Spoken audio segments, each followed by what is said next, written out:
Sir ఇప్పుడు CPS నుంచి పాత ప్రభుత్వం జీపీఎస్ అని మార్చింది. ఈ ప్రభుత్వం వచ్చిన తర్వాత ఆ జీపీఎస్ని కూడా రద్దు చేశారు. ఇప్పుడు అసలు ఏ సిస్టమ్ ఉందని అనుకోవాలి? గత ప్రభుత్వ హయాంలో పోనీ ఏమైనా హామీ ఉందా? పలానా టైం లేదు. చేస్తాం. ఏ హామీ లేదు. వీళ్ళు ఎక్కడా కూడా దాని మీద పునరాలోచిస్తామని చెప్పినటువంటి మాటే తప్ప ఎక్కడ మేము ఓపీఎస్లో తీసుకెళ్తామని వాళ్ళు మాట ఇచ్చింది లేదు, చెప్పింది లేదు. కానీ సహజంగా మనం అంటే ప్రభుత్వం మేనిఫెస్టోలో పెడితేనే అది చట్టం కాదు కదా. ప్రభుత్వం ఎప్పుడైనా ఆలోచించవచ్చు కదా. మేనిఫెస్టో అనేది వాళ్ళ పార్టీ నిర్ణయం. కానీ ప్రభుత్వం వచ్చిన తర్వాత అందులో లేని అంశాలు కూడా చేయొచ్చు కదా, అనేక అంశాలు చేయొచ్చు. సో ఆ పరంగా మనం చర్చించుకుంటే ప్రభుత్వాలకి పెన్షన్ ఇస్తే అంటే పాత పెన్షన్ వాళ్ళకి రెగ్యులర్గా మనం పాత పెన్షన్ విధానం ఇస్తే ప్రభుత్వాలన్నీ ఆర్థిక పరంగా అనేక ఇబ్బందులు ఎదుర్కొంటాయి అనేది వాళ్ళ వాదన. ఒకవేళ అదే నిజమైతే ఇటీవల జరిగిన అసెంబ్లీలు, ఈ ఆంధ్రప్రదేశ్ జరిగిన అసెంబ్లీ సాక్షిగా గౌరవ ఎమ్మెల్యేలకి గౌరవ ఎమ్మెల్సీలకి వాళ్ళ పెన్షన్ పెంచుకునే దానికి బిల్లు ఎందుకు వాళ్ళు ఆమోదం తెలుపుకున్నారు అసెంబ్లీ. ఒక పక్క ఉద్యోగులకు పెడితే నష్టం అంటున్నారు. మీరు ఎంత కావాలో అంత పెంచుకునేదానికి మీకు నచ్చినట్టు మీకు కావాల్సినంత ఏ కమిషన్లు లేవు, మీరే ఒకటి వేసుకున్నారు, ప్రభుత్వానికి పంపించేశారు, అసెంబ్లీలో ఓకే చేసుకున్నారు. అది జీతాలు పెంచుకుంటున్నారు, పెన్షన్లు పెంచుకుంటున్నారు. ఎందుకు పెంచుకుంటున్నారు?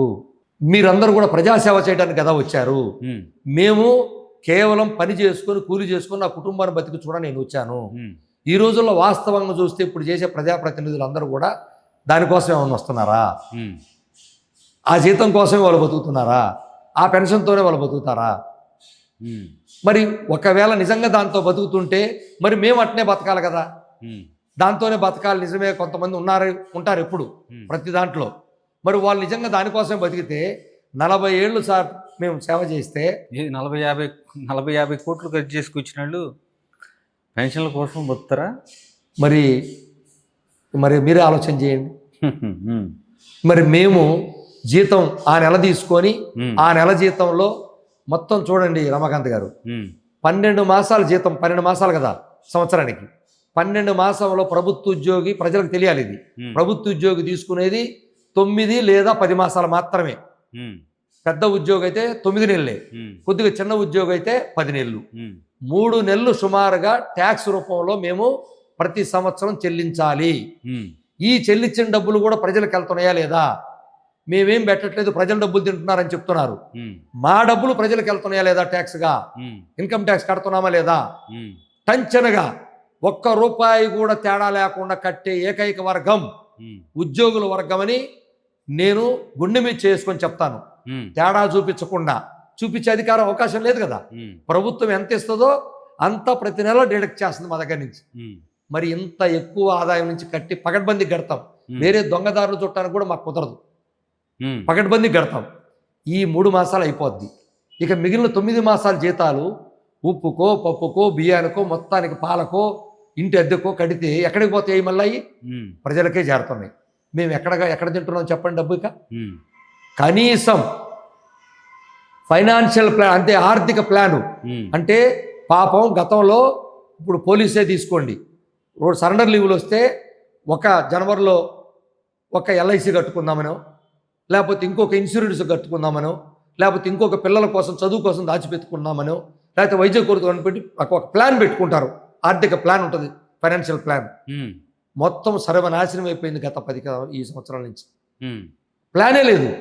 అంటే ఎప్పుడు డబ్బులు వస్తాయో తెలియదు కదా. ప్లాన్ ఏం చేసుకుంటాడు? రిటైర్ అయితే నేను ఇల్లు కట్టుకుందామా అని ప్లాన్ చేసుకుంటాడు, లేకపోతే బిడ్డకు పెళ్లి చేద్దామని ప్లాన్ చేసుకుంటాడు, లేదా నా భార్యకు ఆపరేషన్ చేద్దామని ప్లాన్ చేసుకుంటాడు. మొత్తం ప్లానింగ్ అంతా సర్వనాశనం అయిపోయింది. ఇదేదో మేము చెప్తున్నాం అనుకోవద్దు. రేపు ఉద్యోగులు, ప్రజల నుంచే మళ్ళీ ఉద్యోగులు వస్తారు కొత్త వాళ్ళు, వాళ్ళకు కూడా తెలియాలి. ఇప్పుడు ప్లానింగ్ ఉందా? పనిచేసే ఉద్యోగికి ప్లాన్ చేసుకునే అధికారం లేదు, ఏ డబ్బు దాచుకునేది లాంటిది అవకాశమే లేదు. అదే రిటైర్ అయిన ఉద్యోగికి ప్లాన్ చేసుకునే ఛాన్సే లేదు. ఇంకా ఎలా బతకాలి? అంటే ప్రభుత్వ ఉద్యోగిగా చేరటం అనేది పాపమా? పవన్ కళ్యాణ్ కూడా ఈ సిపిఎస్ మీద మాట్లాడారు కదా. మీరు ఉద్యోగ సంఘాలన్నీ కలిసి పవన్ కళ్యాణ్ దగ్గరికి వెళ్ళే ఆలోచన ఏమైనా చేశారా? లేకపోతే కలిసే ప్రయత్నం ఏమైనా జరిగిందా? మేము వాస్తవంగా ఆ ప్రయత్నం చేయలేదు సార్. ఎందుకంటే గౌరవ ముఖ్యమంత్రి గారు స్పందించాలి, అలాగే వారు స్పందించలేకపోయినా వారిచే నియమించబడినటువంటి మంత్రి ఉపసంఘం చర్చించాలి అని మేము ఒక డిమాండ్గా గత ఆగస్టులో చేసిన ఎగ్జిక్యూటివ్లో ఏపీ చేసి అమరావతి పక్షాన నిర్ణయం తీసుకున్నాం. ఆ నిర్ణయం ప్రకారం వరుసగా స్పందించారు. ఇప్పుడు దాకా స్పందించిన మాట వాస్తవం, కానీ ఆ నిర్ణయం తర్వాత అంటే అందరు ఉద్యోగులు ఆందోళన దిశగా మొదలయ్యారు. అది వాళ్ళకి ఫీడ్బ్యాక్ ఉంటుంది కదా, ఆ ఫీడ్బ్యాక్తోనేమో గౌరవ సిఎస్ గారు ఒక సమావేశం, ఫాలోడ్ బై 20 రోజుల్లోనే గౌరవ మంత్రి ఉపసంఘం, అదే రోజు గౌరవ ముఖ్యమంత్రి గారు వరుసగా చర్చలు చేయటం జరిగింది.